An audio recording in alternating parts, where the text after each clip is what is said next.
Hello students, welcome back to our English class. In this class, we will discuss about most expected multiple choice questions and answers from the poem To the Food from Its Child. Dear students, ಇವತ್ತಿನ ತರಗತಿಯಲ್ಲಿ ನಾವು ದ್ವಿತೀಯ PUCಗೆ ಇರುವಂಥ to the food from its child ಅನ್ನುವಂಥ ಪೋಯಮಿಂದ ಎಕ್ಸಾಮಿನೇಷನಲ್ಲಿ ಯಾವ ರೀತಿಯಾಗಿರ್ತಕ್ಕಂಥ ಮಲ್ಟಿಪಲ್ ಚಾಯ್ಸ್ ಕ್ವೆಶನ್ಸ್ಗಳನ್ನ ಕೇಳ್ಬೋದು, ಅದಕ್ಕೆ ನಾವು ಸರಿಯಾಗಿ ಹೇಗೆ ಆನ್ಸರ್ ಮಾಡಬೇಕು ಅನ್ನೋದನ್ನು ಅರ್ಥ ಮಾಡ್ಕೊಳ್ಳೋದಕ್ಕೆ ಪ್ರಯತ್ನ ಪಡೋಣ. ಈ ಪೋಯಮಿಂದ ತಮಗೆ ಎಕ್ಸಾಮಿನೇಷನಲ್ಲಿ ಈ ರೀತಿಯಾಗಿ ಪ್ರಶ್ನೆ ಕೇಳ್ಬೋದು. What would the foot like to be? ಆ ಮಗುವಿನ ಪಾದ ಏನಾಗಕ್ಕೆ ಇಷ್ಟಪಡುತ್ತೆ ಅಂತ ಪ್ರಶ್ನೆ ಕೇಳ್ತಾ ಇದ್ದಾರೆ. ಆಪ್ಷನ್ಸ್ ನೋಡಿ. Option a butterfly or an apple. Option B a fly or a bird. Option c a tree or a rock. Option D all the above ಅಂತ ಇದೆ. ತಾವು ಈಸಿಯಾಗಿ ಇದಕ್ಕೆ ಆನ್ಸರ್ ಮಾಡಿಬಿಡ್ತೀರಾ. ಇಲ್ಲಿ option A is correct answer. A butterfly or an apple. ಆ ಮಗುವಿನ ಪಾದ ಪುಟ್ಟದಾಗಿದ್ದಾಗ ತಾನು ಬಟರ್ಫ್ಲೈ ಆಗಬೇಕು ಅಥವಾ ಒಂದು ಆ್ಯಪಲ್ ಆಗಬೇಕು ಅಂತ ಇಷ್ಟಪಡ್ತಾ ಇರುತ್ತೆ. ಇನ್ನು ನೆಕ್ಸ್ಟ್ ಕ್ವಶನ್ ಯಾವ ರೀತಿ ಕೇಳ್ಬೋದು ನೋಡಿ. The child's foot is not yet aware it's A foot conveys. ಆ ಮಗುವಿನ ಪಾದಕ್ಕೆ ತಾನು ಒಂದು ಪಾದ ಅಂತ ಅದಕ್ಕೆ ಅರಿವಾಗಿಲ್ಲ ಅಂತ ಹೇಳ್ತಾರಲ್ಲ, ಅದರ ಅರ್ಥ ಏನು ಅಂತ ಇಲ್ಲಿ ಕೇಳ್ತಾ ಇದ್ದಾರೆ. ಆಪ್ಷನ್ಸ್ ನೋಡಿ. Option A the child's ignorance of life. Option B the unrestricted nature of child's imagination. Option C the child's ignorance of harsh realities. Option D all the above ಅಂತ ಇದೆ. ತಾವು ಈಸಿಯಾಗಿ ಆನ್ಸರ್ ಮಾಡ್ತೀರಾ. ಇಲ್ಲಿ ಸರಿಯಾಗಿರ್ತಕ್ಕಂಥ ಉತ್ತರ option C the child's ignorance of harsh reality. ಈ ಜೀವನದಲ್ಲಿರ್ತಕ್ಕಂಥ ಎಂತೆಂಥ ಕಷ್ಟಗಳಿದಾವೆ, ಎಂಥ ನೋವುಗಳಿದಾವೆ, ಅದು ಯಾವುದರ ಅರಿವು ಕೂಡ ಆ ಮಗುವಿನ ಪಾದಕ್ಕೆ ಇರಲ್ಲ ಅನ್ನೋದನ್ನು ತಾವು ಪೋಯಮಲ್ಲಿ ನೋಡಿದ್ದೀರಾ. ನೆಕ್ಸ್ಟ್ ಕ್ವಶನ್ ಯಾವ ರೀತಿ ಕೇಳ್ಬೋದು ನೋಡಿ. Time teaches the foot that. ಈ ಮಗುವಿನ ಪಾದ ಬೆಳೀತಾ ಇದ್ದಂಗೆ ಈ ಕಾಲ, ಈ ಸಮಯ ಅನ್ನತಕ್ಕಂಥದ್ದು ಆ ಪಾದಕ್ಕೆ ಏನು ಕಲಿಸ್ಕೊಡುತ್ತೆ, ಏನು ತಿಳಿಸ್ಕೊಡುತ್ತೆ ಅಂತ ಪ್ರಶ್ನೆ ಕೇಳ್ತಾ ಇದ್ದಾರೆ. ಆಪ್ಷನ್ಸ್ ನೋಡಿ. Option A it cannot fly and also it cannot be a fruit ಅಂತ ಹೇಳ್ಕೊಡ್ತದ. ಅಥವಾ option B it cannot walk and run ಅಂತ ಹೇಳ್ಕೊಡ್ತದ. ಅಥವಾ option C it can fly and also be a fruit ಅಂತ ಹೇಳ್ಕೊಡ್ತದ. ಅಥವಾ option D it can walk and run ಅಂತ ಹೇಳ್ಕೊಡ್ತದ ಅಂತ options ಕೊಟ್ಟಿದ್ದಾರೆ. ಇಲ್ಲಿ ಸರಿಯಾಗಿರ್ತಕ್ಕಂಥ ಉತ್ತರ option A it cannot fly and also it cannot be a fruit. ಆ ಮಗುವಿನ ಚಿಕ್ಕದಾಗಿರ್ತಕ್ಕಂಥ ಮಗುವಿನ ಪಾದ ತನ್ನ ದೊಡ್ಡವನಾದಮೇಲೆ ಬಟರ್ಫ್ಲೈ ಥರ ಹಾರಬೇಕು, ಹಾಗೆ ಒಂದು ಆ್ಯಪಲ್ ಥರ ಫ್ರೂಟ್ ಆಗಬೇಕು ಅಂತ ಆಸೆ ಪಡ್ತಾ ಇರ್ತದೆ. ಆದರೆ ಬೆಳೀತಾ ಇದ್ದಂಗೆ ಈ ಕಾಲ, ಈ ಸಮಯ ಅಂತಕ್ಕಂಥದ್ದು ಅದಕ್ಕೆ ನೀನು ಹಣ್ಣಾಗೋಕ್ಕಾಗಲ್ಲ, ನೀನು ಬಟರ್ಫ್ಲೈ ಥರ ಹಾರೋಕ್ಕಾಗಲ್ಲ ಅನ್ನೋದನ್ನು ಈ ಸಮಯ, ಈ ಕಾಲ ಅನ್ನತಕ್ಕಂಥದ್ದು ಆ ಪಾದಕ್ಕೆ ಕಲಿಸುತ್ತೆ ಅಂತ. ಇನ್ನು ನೆಕ್ಸ್ಟ್ ಕ್ವಶನ್ ಯಾವ ರೀತಿ ಕೇಳ್ಬೋದು ನೋಡಿ. The line stones and bit up glass, streets, ladders and the paths in the rough earth. ಏನು ಹೇಳುತ್ತೆ ಇದು, ಏನು ಇಂಡಿಕೇಟ್ ಮಾಡುತ್ತೆ ಅಂತ ಕೇಳ್ಬೋದು. ಆಪ್ಷನ್ಸ್ ನೋಡಿ. Indicates hardship one has to face in life. Option B provides a mere description of a road ಅಂತ ಇದೆ. Option C suggest the good and bad experiences of growing up ಅಂತ ಇದೆ. Option D all the above ಅಂತ ಇದೆ. ತಾವು ಪೋಯಮನ್ನು ಅರ್ಥ ಮಾಡ್ಕೊಂಡಿರ್ತೀರಾ. ಇಲ್ಲಿ ಸರಿಯಾಗಿರ್ತಕ್ಕಂಥ ಉತ್ತರ option A indicates hardship one has to face in life. ಆ ಪೋಯಮಲ್ಲಿ ಬರ್ತಕ್ಕಂಥ ಈ ವರ್ಡ್ಸ್ ಏನಿದಾವೆ, stones, bits of glass, streets, ladders ಅಂತ ಏನಿದಾವೆ, ಇವೆಲ್ಲ ನಮ್ಮ ಜೀವನದಲ್ಲಿ ಬರ್ತಕ್ಕಂಥ ಕಷ್ಟ, ನೋವು, ಹಿಂಸೆ, ಅವಮಾನಗಳನ್ನು ಸೂಚಿಸ್ತವೆ ಅನ್ನೋದನ್ನು ತಾವು ಪೋಯಮಲ್ಲಿ ಅರ್ಥ ಮಾಡ್ಕೊಂಡಿದ್ದೀರಾ. ಇನ್ನು ನೆಕ್ಸ್ಟ್ ಕ್ವಶನ್ ಈ ರೀತಿಯಾಗಿ ಕೇಳ್ಬೋದು. Mention the words that convey the real experience of the food. ಇದು ಹಿಂದ್ಗಡೆ ಕ್ವಶನನ್ನೇ ಸ್ವಲ್ಪ ಡಿಫ್ರೆಂಟಾಗಿ ಕೇಳಿದ್ದಾರೆ. ಆಪ್ಷನ್ಸ್ ನೋಡಿ. Option A stones and bits of glass. Option B streets. Option C ladders. Option D all the above ಅಂತ. ಸೊ ಆಲ್ರೆಡಿ ಕ್ವಶನ್ ಬಂದಿರೋದ್ರಿಂದ ತಾವು ಈಸಿಯಾಗಿ ಆನ್ಸರ್ ಮಾಡ್ತೀರಾ. ಇಲ್ಲಿ ಸರಿಯಾಗಿರ್ತಕ್ಕಂಥ ಉತ್ತರ option D all the above. ಈ ಮೇಲೆ ಹೇಳಿರ್ತಕ್ಕಂಥ ಎಲ್ಲ ಆಪ್ಷನ್ಸ್ಗಳು ಆ ಮಗುವಿನ ಪಾದ ಜೀವನದಲ್ಲಿ ಅನುಭವಿಸ್ತಕ್ಕಂಥ ಅನುಭವಗಳನ್ನು ಸೂಚಿಸುತ್ತೆ ಅನ್ನೋದನ್ನು ತಾವು ಪೋಯಮಲ್ಲಿ ನೋಡಿದ್ದೀರಾ. ಅಲ್ಲಿ ನೆಕ್ಸ್ಟ್ ಕ್ವಶನ್ ಯಾವ ರೀತಿ ಕೇಳ್ಬೋದು ನೋಡಿ. Condemned to live in a shoe ಸಜೆಸ್ಟ್ ದಟ್ ದ ಫುಟ್ ಈಸ್. ಆ ಪಾದದ ಬಗ್ಗೆ ಹೇಳಬೇಕಾದ್ರೆ ಆ ಪಾದ condemned to live in a shoe ಅಂತ ಹೇಳ್ತಾರಲ್ಲ, ಅದು ಏನನ್ನ ಸಜೆಸ್ಟ್ ಮಾಡುತ್ತೆ ಅಂತ ಪ್ರಶ್ನೆ ಕೇಳ್ತಾ ಇದ್ದಾರೆ. ಆಪ್ಷನ್ಸ್ ನೋಡಿ. Option A a prisoner, option B a criminal, option C force to give up its dreams, option D both A and C ಅಂತ ಇದೆ. ಅಲ್ಲಿ condemn to live in a shoe ಅಂತ ಹೇಳಿದಾಗ ಅದಕ್ಕೆ ಸರಿಯಾಗಿರ್ತಕ್ಕಂಥ ಉತ್ತರ ಇಲ್ಲಿ option D both A and C. ಎಕ್ಸಾಮಿನೇಷನಲ್ಲಿ ಯಾವ್ದಾದ್ರು ಒಂದು ಆಪ್ಷನ್ ಕೊಟ್ಟರೆ ಅದನ್ನೇ ಮಾರ್ಕ್ ಮಾಡಿ. ಈ ರೀತಿ ಎರಡು ಕೊಟ್ಟಿದ್ರೆ ಅವರು ಬೋತ್ ಎ ಆ್ಯಂಡ್ ಸಿ ಅಂತ ಕೊಟ್ಟಿರ್ತಾರೆ. ಆ ಮಗುವಿನ ಪಾದ ಆ ಶೂನಲ್ಲಿ ಬಂದಿಯಾಗಿದೆ ಅಂತ ಹೇಳೋದಕ್ಕೆ ಆ ರೀತಿ ಹೇಳ್ತಾರೆ. ಇನ್ನು ಆಪ್ಷನ್ ಸಿ ನಲ್ಲಿ forced to give up its dreams, ಆ ಮಗುವಿನ ಪಾದ ಚಿಕ್ಕದಿದ್ದಾಗ ಏನೇನು ಕನಸು ಕಂಡಿತೋ ಆ ಕನಸುಗಳನ್ನೆಲ್ಲ ಬಿಟ್ಬಿಡಬೇಕು, ತ್ಯಾಗ ಮಾಡಬೇಕು ಅನ್ನೋದನ್ನು ಹೇಳುವಾಗ ಈ ಲೈನನ್ನು ಹೇಳ್ತಾರೆ. ಇನ್ನು ನೆಕ್ಸ್ಟ್ ಕ್ವಶನ್ ಯಾವ ರೀತಿ ಕೇಳ್ಬೋದು ನೋಡಿ. What does the line until the whole man chooses to stop mean? Until the whole man chooses to stop ಅಂತ ಹೇಳಿದಾರಲ್ಲ, ಅದರ ಅರ್ಥ ಏನು ಅಂತ ಕೇಳ್ತಾ ಇದ್ದಾರೆ. ಅಥವಾ ಇದೇ ಪ್ರಶ್ನೆ ಇನ್ನೊಂದು ರೀತಿಯಾಗಿ ಕೇಳ್ಬೋದು. When does the foot stop to walk in Neruda's poem? ಮಗುವಿನ ಪಾದ ಹುಟ್ಟಿದಾಗಿಂದ ನಡೀತಾನೆ ಇರ್ತದೆ, ಯಾವಾಗ ಅದು ಸ್ಟಾಪ್ ಮಾಡುತ್ತೆ ಅಂತ ಕ್ವಶನ್ ಕೇಳ್ಬೋದು. ಇಲ್ಲಿ ಆಪ್ಷನ್ಸ್ಗಳನ್ನ ನೋಡಿ. Option a until the person becomes the old, ವ್ಯಕ್ತಿ ಮುದುಕ ಆಗೋವರೆಗೆ ನಡೀತಾನೆ ಇರ್ತಾನ. ಅಥವಾ until the person becomes the adult, ಆ ವ್ಯಕ್ತಿ ಅಡಲ್ಟ್ ಆಗೋವರೆಗೆ ಪಾದ ನಡೀತಾನೆ ಇರ್ತಾವ. ಅಥವಾ until the person gets married, ಅವನು ಮದುವೆ ಆಗೋವರೆಗೆ ಮಾತ್ರ ನಡೀತಾ ಇರ್ತಾವ. ಅಥವಾ ಕೊನೆ option d until the person dies, ಆ ಮನುಷ್ಯ ಸಾಯೋವರೆಗೂ ಕೂಡ ಅವು ನಡೀತಾನೆ ಇರ್ತಾವ ಅಂತ ಆಪ್ಷನ್ ಕೊಟ್ಟಿದ್ದಾರೆ.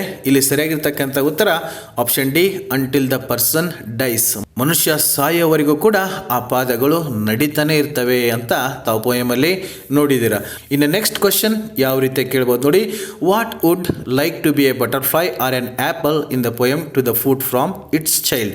ಫಸ್ಟ್ ಕ್ವಶನ್ ಬಂದಿತ್ತಲ್ಲ, ಅದನ್ನೇ ಸ್ವಲ್ಪ ರಿವರ್ಸ್ ಆಗಿ ಕೇಳ್ತಾ ಇದ್ದಾರೆ. ಈ ಪದ್ಯದಲ್ಲಿ ಯಾವುದು ಬಟರ್ಫ್ಲೈ ಆಗಬೇಕು ಅಥವಾ ಆ್ಯಪಲ್ ಆಗಬೇಕು ಅಂತ ಆಸೆ ಪಡುತ್ತೆ ಅಂತ ಇಲ್ಲಿ ಕೇಳ್ತಾ ಇದ್ದಾರೆ. ಆಪ್ಷನ್ಸ್ ನೋಡಿ. A man, child's foot, a child, a tree ಅಂತ ಇದೆ. ತಾವು ಈಸಿಯಾಗಿ ಆನ್ಸರ್ ಮಾಡ್ತೀರಾ. Option b is correct answer, child's foot. ಆ ಮಗುವಿನ ಪಾದ a butterfly or an apple ಆಗಬೇಕು ಅಂತ ಆಸೆ ಪಡ್ತಾ ಇರ್ತದೆ. ಇನ್ನು ನೆಕ್ಸ್ಟ್ ಕ್ವಶನ್ ಯಾವ ರೀತಿ ಕೇಳ್ಬೋದು ನೋಡಿ. What does the foot do through out life? ಆ ಮಗುವಿನ ಪಾದ ಸಾಯೋವರೆಗೂ ಜೀವನ ಪರ್ಯಂತರ ಏನೋ ಒಂದು ಮಾಡ್ತಾನೆ ಇರ್ತದೆ, ಏನು ಮಾಡ್ತಾ ಇರ್ತದೆ ಅಂತ ಪ್ರಶ್ನೆ ಕೇಳ್ತಾ ಇದ್ದಾರೆ. ಆಪ್ಷನ್ಸ್ ನೋಡಿ. Option A the foot keeps growing, ಬೆಳೀತಾನೆ ಇರ್ತದ. ಅಥವಾ option B the foot keeps running, ಓಡ್ತಾನೆ ಇರ್ತದ. Option C the foot keeps walking without respite, ಅಂದರೆ ರೆಸ್ಟ್ ತೊಗೊಳ್ದಂಗೆ ಹಾಗೆ ನಡೀತಾನೆ ಇರ್ತದ. ಅಥವಾ option D the foot keeps jumping, jump ಮಾಡ್ತಾನೆ ಇರ್ತದ ಅಂತ ಕೇಳ್ತಾ ಇದ್ದಾರೆ. ತಮಗೆ ಈಸಿಯಾಗಿ ಆನ್ಸರ್ ಗೊತ್ತು. ಇಲ್ಲಿ option C is correct answer, the foot keeps walking without respite. ಆ ಮನುಷ್ಯ ಹುಟ್ಟಿದಾಗಿಂದ ಸಾಯೋವರೆಗೂ ಪಾದ ನಡೀತಾನೆ ಇರ್ತದೆ. ಅವನು ಯಾವಾಗ ಸತ್ತೋಗ್ತಾನೆ ಆವಾಗಲೇ ಆ ಪಾದ ನಡೆಯೋದನ್ನು ನಿಲ್ಲಿಸುತ್ತೆ ಅನ್ನೋದನ್ನು ತಾವು ಪೋಯಮಲ್ಲಿ ಕೇಳಿದ್ದೀರಾ. ಇನ್ನು ನೆಕ್ಸ್ಟ್ ಕ್ವಶನ್ ಯಾವ ರೀತಿ ಕೇಳ್ಬೋದು ನೋಡಿ. Where did the foot descend after it sees to be? ಕೊನೆಯದಾಗಿ ಆ ಮಗುವಿನ ಪಾದ ಎಲ್ಲಿ ಇಳಿಯುತ್ತೆ ಅಂತ ಕೇಳ್ತಾ ಇದ್ದಾರೆ. ಆಪ್ಷನ್ಸ್ ನೋಡಿ. Under ground, under the tree, under the house, ನನ್ ಅಂತ ಕೊಟ್ಟಿದ್ದಾರೆ. ತಾವು ಈಸಿಯಾಗಿ ಆನ್ಸರ್ ಮಾಡ್ತೀರಾ. Option A is correct answer, under ground. ಆ ಪಾದ ಹಾಗೆ ನಡೀತಾ ನಡೀತಾ ಕೊನೆಯದಾಗಿ ಈ ಭೂಮಿನಲ್ಲಿ ಇಳಿದು ಹೋಗಿಬಿಡುತ್ತೆ, ಮಣ್ಣಾಗಿಬಿಡುತ್ತೆ ಅನ್ನೋದನ್ನು ತಾವು ಪೋಯಮಲ್ಲಿ ನೋಡಿದ್ದೀರಾ. ಇನ್ನು ನೆಕ್ಸ್ಟ್ ಈ ರೀತಿ ಕೇಳ್ಬೋದು. What form do the petal like soft toes take inside the shoe? ಆ ಮಗುವಿದ ಪಾದದ ಬೆರಳುಗಳು ಹೇಗಿರ್ತವೆ ಅಂತಂದರೆ ಪೆಟಲ್ ಲೈಕ್, ಆ ಹೂವಿನ ಎಸಳು ದಳಗಳಿದ್ದಂಗಿರ್ತವೆ. ಅವು ಯಾವ ರೀತಿ ಆಕಾರನ ಪಡ್ಕೊಳ್ತವೆ ಅಂತ ಇಲ್ಲಿ ಕೇಳ್ತಾ ಇದ್ದಾರೆ. ಆಪ್ಷನ್ಸ್ ನೋಡಿ. Option A circle, option B diamond, option C square, option D eyeless reptiles with triangular heads ಅಂತ ಇಲ್ಲಿ ಹೇಳ್ತಾ ಇದ್ದಾರೆ. ತಾವು ಈಸಿಯಾಗಿ ಆನ್ಸರ್ ಮಾಡ್ತೀರಾ. Option D is correct answer, eyeless reptiles with triangular head. ಆ ಹೂವಿನ ದಳದ ರೀತಿ ಇರ್ತಕ್ಕಂಥ ಸಾಫ್ಟ್ ಆಗಿರ್ತಕ್ಕಂಥ ಮಕ್ಕಳ ಬೆರಳುಗಳು ಬೆಳೀತಾ ಬೆಳೀತಾ ಹೇಗಾಗ್ತವೆ ಅಂತಂದರೆ ಕಣ್ಣಿಲ್ಲಿರ್ತಕ್ಕಂಥ ರೆಪ್ಟೈಲ್ಸ್, ಸರೀಸೃಪಗಳ ಥರ ತ್ರಿಕೋನಾಕಾರದ ತಲೆಗಳನ್ನು ಹೊಂದಿರತಕ್ಕಂಥ ಪ್ರಾಣಿಗಳ ಥರ ಹೋಗ್ಬಿಡ್ತವೆ ಅಂತ ಪೋಯಮಲ್ಲಿ ಹೇಳ್ತಾರೆ. ಇನ್ನು next question. What do the soft nails of quartz change themself into? ಆ ಮಗುವಿದ ಪಾದದ ಉಗುರುಗಳು ಹೇಗಿರ್ತವೆ ಅಂದರೆ ಕ್ವಾರ್ಚ್ ಅಂದರೆ ಸ್ಫಟಿಕದ ಥರ ಇರ್ತವೆ, ಟ್ರಾನ್ಸ್ಪರೆಂಟ್ ಆಗಿ. ಅವು ಮುಂದೆ ಹೇಗಾಗ್ತವೆ ಅಂತ ಕ್ವಶನ್ ಕೇಳ್ತಾ ಇದ್ದಾರೆ. ಆಪ್ಷನ್ಸ್ ನೋಡಿ. Option A an opaque substance hard as horn, ಅಂದರೆ ನಾನ್ ಟ್ರಾನ್ಸ್ಪರೆಂಟ್ ಆಗಿ ಗಡ್ಸಾಗಿರ್ತಕ್ಕಂಥ ಈ ಕೊಂಬಿನ ಥರ ಹೋಗಿಬಿಡ್ತವ. ಅಥವಾ option B and transparent thing ಪಾರದರ್ಶಕವಾಗಿರ್ತಕ್ಕಂಥ ವಸ್ತುವಿನ ಥರ ಆಗ್ತಾವ, ಅಥವಾ ಆಪ್ಷನ್ ಸಿ ಹಾರ್ಡ್ ಮ್ಯಾಟರ್ ಆ ಥರ ಆಗ್ತಾವ, ಅಥವಾ ಆ್ಯಂಡ್ ಬ್ಯೂಟಿಫುಲ್ ಥಿಂಗ್ ಅಂತ ಆಪ್ಷನ್ಸ್ ಕೊಟ್ಟಿದ್ದಾರೆ. ತಾವು ಆನ್ಸರ್ ಮಾಡ್ತೀರಾ. Option A is correct answer. And opaque substance hard as horn. ಸ್ಫಟಿಕದ ರೀತಿ ಟ್ರಾನ್ಸ್ಪರೆಂಟ್ ಆಗಿರ್ತಕ್ಕಂಥ ಆ ಮಗುವಿನ ಉಗುರುಗಳು ಬೆಳೀತಾ ಬೆಳೀತಾ ಒಂಥರ ಗಡುಸಾಗಿ ಈ ದನದ ಕೊಂಬುಗಳಿರ್ತಾವಲ್ಲ ಹಾಗೆ ಆಗಿಬಿಡ್ತವೆ ಅನ್ನೋದನ್ನು ಕವಿಗಳು ಹೇಳ್ತಾರೆ. ಇನ್ನು ನೆಕ್ಸ್ಟ್ ಕ್ವಶನ್ ಹೇಗಿದೆ ನೋಡಿ. Where is the child's foot condemned to live? ಈ ಕ್ವಶನ್ಗೆ ತಾವು ಈಸಿಯಾಗಿ ಆನ್ಸರ್ ಮಾಡಿಬಿಡ್ತೀರಾ. ಆ ಮಗುವಿನ ಪಾದವನ್ನು ಎಲ್ಲಿ ಬಂಧಿಸಲಾಗಿದೆ ಅಂತ ಇದರ ಅರ್ಥ. ಆಪ್ಷನ್ಸ್ ನೋಡಿ. In a pant, in a room, in a shoe, in a box ಅಂತ ಇದೆ. ಇಲ್ಲಿ option C is correct answer. In a shoe. ಆ ಮಗುವಿನ ಪಾದವನ್ನು ನಾವೇನು ಮಾಡ್ತೀವಿ, ಆ ಶೂನಲ್ಲಿ ಬಂದಿಯಾಗಿಸ್ಬಿಡ್ತೀವಿ ಅಂತ ಅಲ್ಲಿ ಪೋಯಮಲ್ಲಿ ಹೇಳಿದ್ದಾರೆ. Next question. At the end of the poem, the foot does not realize that it is dead and has ceased to be. ಆ ಮಗುವಿನ ಪಾದ ಬೆಳೀತಾ ಬೆಳೀತಾ ವಯಸ್ಸಾಗಿ ಕೊನೆಯವರೆಗೂ ಕೂಡ ಅದಕ್ಕೆ ಏನೋ ಅರ್ಥ ಆಗಲ್ಲ ಅಂತ ಅಲ್ಲಿ ಹೇಳ್ತಾರೆ. ಏನು ಅರ್ಥ ಆಗಲ್ಲ ಅದಕ್ಕೆ ಅಂತ ಅಲ್ಲಿ ನೋಡಿ. Options: to be a foot, to be a child, to be a butterfly, to be a fruit ಅಂತ ಇದೆ. ಇಲ್ಲಿ option A is correct answer. To be a foot. ಆ ಮಗುವಿನ ಪಾದ ಹಾಗೆ ಬೆಳೀತಾ ಬೆಳೀತಾ ಬೆಳೀತಾ ಕೊನೆಗೆ ಸತ್ತು ಹೋಗಿ ಮಣ್ಣಾದರೂ ಕೂಡ ಕೊನೆಗೂ ಅದಕ್ಕೆ ತಾನು ಒಂದು ಪಾದ ಅನ್ನೋದು ಅದಕ್ಕೆ ಅರ್ಥ ಆಗಲ್ಲ. ಇನ್ನು ನೆಕ್ಸ್ಟ್ ಕ್ವಶನ್ ಯಾವ ರೀತಿಯಾಗಿ ಕೇಳ್ಬೋದು ನೋಡಿ. According to the speaker, the child's foot is not yet aware that. ಆ ಮಗುವಿನ ಪಾದಕ್ಕೆ ಕೊನೆಯದಾಗಿ ಕೂಡ ಅದಕ್ಕೆ ಏನು ಅರಿವಾಗಲ್ಲ ಅಂತ ಇಲ್ಲಿ ಪ್ರಶ್ನೆ ಕೇಳ್ತಾ ಇದ್ದಾರೆ. ಸೇಮ್ ಕ್ವಶನ್ ಇಲ್ಲಿ ಸ್ವಲ್ಪ ಡಿಫ್ರೆಂಟಾಗಿ ಕೇಳಿದ್ದಾರೆ. ಆಪ್ಷನ್ಸ್ ನೋಡಿ. Option A, it is A fruit. Option B, it is A child. Option C, it is A food. Option D, it is A butterfly ಅಂತ ಆಪ್ಷನ್ ಕೊಟ್ಟಿದ್ದಾರೆ. ಇಲ್ಲಿ option C is correct answer. It is A foot. ಆ ಮಗುವಿನ ಪಾದಕ್ಕೆ ಕೊನೆಗೂ ಕೂಡ ತಾನು ಪಾದ ಅನ್ನೋದು ಅರ್ಥ ಆಗೋದೇ ಇಲ್ಲ ಅಂತ ಕವಿಗಳು ಹೇಳ್ತಾರೆ. ಇನ್ನು next question. What is out of touch with its fellow in the poem to the foot from its child? ಈ ಪೋಯಮಲ್ಲಿ ಯಾವುದೋ ಒಂದಕ್ಕೆ ತನ್ನ ಪಕ್ಕದಲ್ಲೇ ಇರ್ತಕ್ಕಂಥ ಜೊತೆಗಾರ ಅರಿವು ಕೂಡ ಆಗಲ್ಲ, ಅದ್ರ ಪರಿಚಯ ಕೂಡ ಆಗಲ್ಲ ಅಂತ ಹೇಳ್ತಾರಲ್ಲ, ಯಾವುದಕ್ಕೆ ಹಾಗೆ ಹೇಳ್ತಾರೆ ಅಂತ ಪ್ರಶ್ನೆ. ಆಪ್ಷನ್ಸ್ ನೋಡಿ. A child, the child's foot, fruit, butterfly ಅಂತ ಇದೆ. ತಾವು ಈಸಿಯಾಗಿ ಆನ್ಸರ್ ಮಾಡ್ತೀರಾ. Option b is correct answer. The child's foot. ಆ ಪಾದಕ್ಕೆ ಅದರದೇ ಪಕ್ಕದಲ್ಲಿ ಅದರ ಸಂಗಾತಿಯಾಗಿರ್ತಕ್ಕಂಥ ಇನ್ನೊಂದು ಪಾದ ಇರ್ತದೆ, ಅದರ ಜೊತೆಗೂ ಕೂಡ ಟಚ್ ಆಗೋಕ್ಕೆ ಸಾಧ್ಯ ಆಗಲ್ಲ ಅಂತ ತಾವು ಪೋಯಮಲ್ಲಿ ನೋಡಿದ್ದೀರಾ. ಇನ್ನು ನೆಕ್ಸ್ಟ್ ಕ್ವಶನ್ ಯಾವ ರೀತಿ ಕೇಳಿದ್ದಾರೆ ನೋಡಿ. Who feels out life like a blind man in the poem to the foot from its child? ಈ ಒಂದು ಪಾಠದಲ್ಲಿ ಒಬ್ಬ ಕುರುಡ ವ್ಯಕ್ತಿ ಥರ ಯಾವುದು ಫೀಲ್ ಮಾಡ್ಕೊಳ್ಳುತ್ತೆ ಅಂತ ಇಲ್ಲಿ ಕ್ವಶನ್ ಕೇಳ್ತಾ ಇದ್ದಾರೆ. ಆಪ್ಷನ್ಸ್ ನೋಡಿ. Child, the child's foot, fruit, butterfly ಅಂತ ಇದೆ. ತಾವು ಈಸಿಯಾಗಿ ಆನ್ಸರ್ ಮಾಡ್ತೀರಾ. Option b is correct answer. Child's foot. ಆ ಮಗುವಿನ ಪಾದ ಶೂನಲ್ಲಿ ಬಂದಿ ಆದಾಗ ಅದಕ್ಕೆ ಒಂಥರ ಬ್ಲೈಂಡ್ ಮ್ಯಾನ್ ಥರ ಅನಿಸುತ್ತೆ ಅಂತ ತಾವಲ್ಲಿ ಪೋಯಮಲ್ಲಿ ಕೇಳಿದ್ದೀರಾ. ನೆಕ್ಸ್ಟ್ ಕ್ವಶನ್ ಹೇಗಿದೆ ನೋಡಿ. What are the toes of the child compared to in to the foot from its child ಅಂತ ಕೇಳ್ತಾ ಇದ್ದಾರೆ.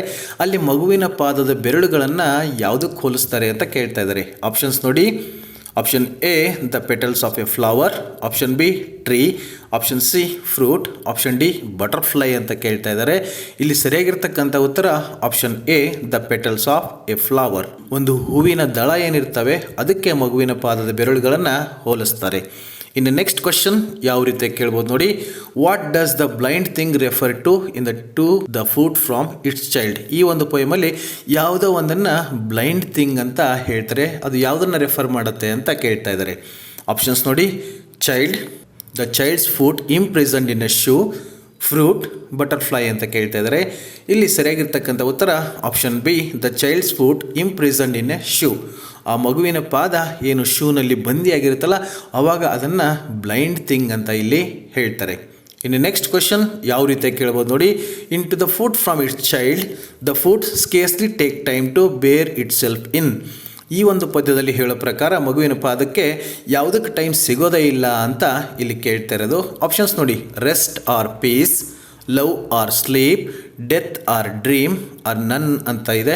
ಇಲ್ಲಿ ಸರಿಯಾಗಿರ್ತಕ್ಕಂಥ ಉತ್ತರ option b, love or sleep.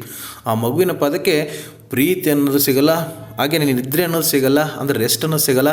ಜೀವನ ಪೂರ್ತಿ ಅದು ನಡೀತಾನೆ ಇರ್ತದೆ, ಏಕಾಂಗಿಯಾಗಿ ಒಂಟಿಯಾಗಿ ಕುರುಡನ ಥರ ಅದು ಜೀವನ ಪರ್ಯಂತ ತನ್ನ ಅರಿವಿಲ್ದೇ ನಡೀತಾನೆ ಇರ್ತದೆ ಅನ್ನೋದನ್ನು ತಾವು ಪೋಯಮಲ್ಲಿ ನೋಡಿದ್ದೀರಾ.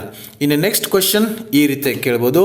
ಇನ್ to the foots from it child when descending under ground the foot finds everything.